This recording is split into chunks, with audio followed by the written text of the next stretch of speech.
First reading, a reading from the book of Genesis, chapter 16, verses 1 to 12 and 15 to 16. Abram's wife Sarai had borne him no children. She had, however, an Egyptian maidservant named Hagar. Sarai said to Abram, "The Lord has kept me from bearing children. Have intercourse then with my maid. Perhaps I shall have sons through her." Abram heeded Sarai's request. Thus, after Abram had lived 10 years in the land of Canaan, his wife Sarai took her maid, Hagar the Egyptian, and gave her to her husband Abraham to be his concubine. He had intercourse with her, and she became pregnant. When she became aware of her pregnancy, she looked on her mistress with disdain. So Sarai said to Abram, "You are responsible for this outrage against me.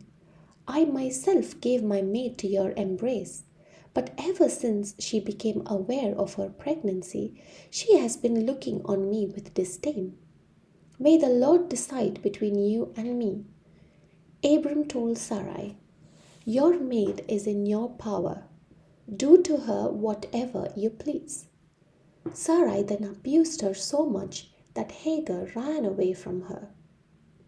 The Lord's messenger found her by a spring in the wilderness, the spring on the road to Shur, and he asked, "Hagar, maid of Sarai, where have you come from and where are you going?"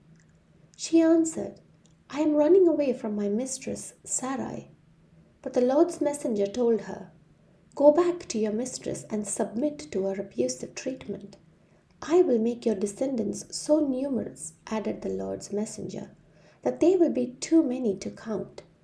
Besides, the Lord's messenger said to her, "You are now pregnant and shall bear a son. You shall name him Ishmael, for the Lord has heard you. God has answered you. This one shall be a wild ass of a man, his hand against everyone, and everyone's hand against him. In opposition to all his kin shall he encamp." Hagar bore Abram a son, and Abram named the son whom Hagar bore him Ishmael. Abram was 86 years old when Hagar bore him Ishmael. The word of the Lord. Thanks be to God. Gospel reading, a reading from the book of Matthew, chapter 7, verses 21 to 29. Jesus said to his disciples, "Not everyone who says to me, 'Lord, Lord,' will enter the kingdom of heaven, but only the one who does the will of my Father in heaven. Many will say to me on that day, 'Lord, Lord, did we not prophesy in your name? Did we not drive out demons in your name? Did we not do mighty deeds in your name?' Then I will declare to them solemnly, 'I never knew you. Depart from me, you evildoers.' Everyone who listens to these words of mine and acts on them will be like a wise man who built his house on rock. The rain fell, the floods came, and the winds blew and buffeted the house, but it did not collapse. It had been set solidly on rock. And everyone who listens to these words of mine but does not act on them will be like a fool who built his house on sand.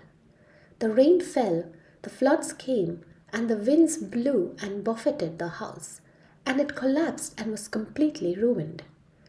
When Jesus finished these words, the crowds were astonished at his teaching, for he taught them as one having authority and not as their scribes. The Gospel of the Lord. Praise be to you, Lord Jesus Christ.